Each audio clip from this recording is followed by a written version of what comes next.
Okay.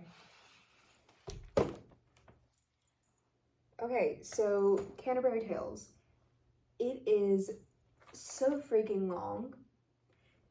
It is made up of 24 stories and a prologue. Today we're going to be going over the prologue and just the general history behind Canterbury Tales.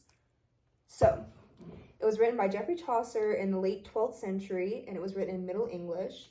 So that would have been right after the Normans invaded, and you're starting to get this mix of Germanic languages and French. So it's a lot more similar to what we read today than what Beowulf was written in. But don't try and read it in Middle English, because trust, it makes no sense.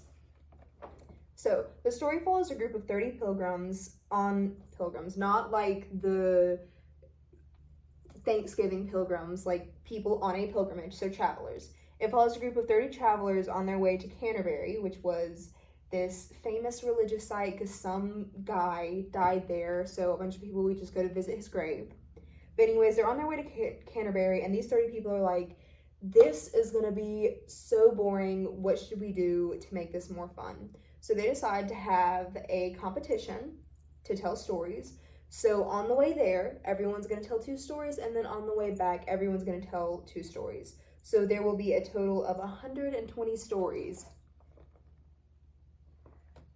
Not thankfully, Chaucer died before he could write all 120, so we only have 24, and not all of them are complete. Some of them are just manuscripts, some of them are just not finished at all, others are finished but obviously haven't been edited and, cleaned up, revised. So we have no idea what the final rendition of this book would have been, because he did. So, why do you care? Why should we care about some old guy who started to write a book and then croaked before he could finish it? Well, Jeff gives a very good look of what everyday life was like for people living in the 12th century.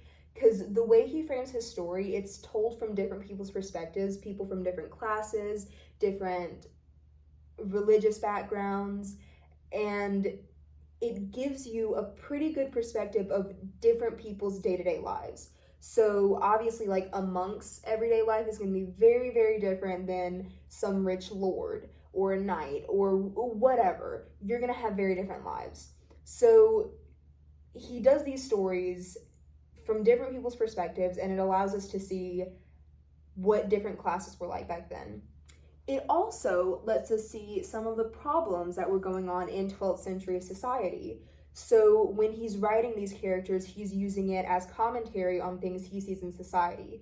Like, a lot of the times, his religious characters are a commentary on whatever the struggles are at the time. Like, if he's talking about a religious figure who is money hungry, he's using that as commentary on the hypocrisy in religion. So all of his characters not only give us a look into what day-to-day life was, but it's Chaucer's way of being like, yeah, this is what I actually think about this topic. That's about it. Again, 24 stories, each told from a different perspective. At the beginning of each story, it gives you a little debrief on who the person is. And the prologue itself is basically just going through, here are the 30 people, here's what they do. We don't even hear all 30 people talk. We don't need to, because it also, it tells you again during the prologue. We know who these people are. So it's a lot of stuff that I don't want to talk about. But quick rundown. Written by Chaucer, 12th century, Middle English. There are 30 people on a trip to Canterbury. They're supposed to tell a total of 120 stories, but only 24 actually got written down. Chaucer died, croaked, never finished. This book isn't finished. It is a unpublished manuscript, and you should care because it gives us a peek into 12th century life. And that should be all you need to know about the Canterbury Tales prologue.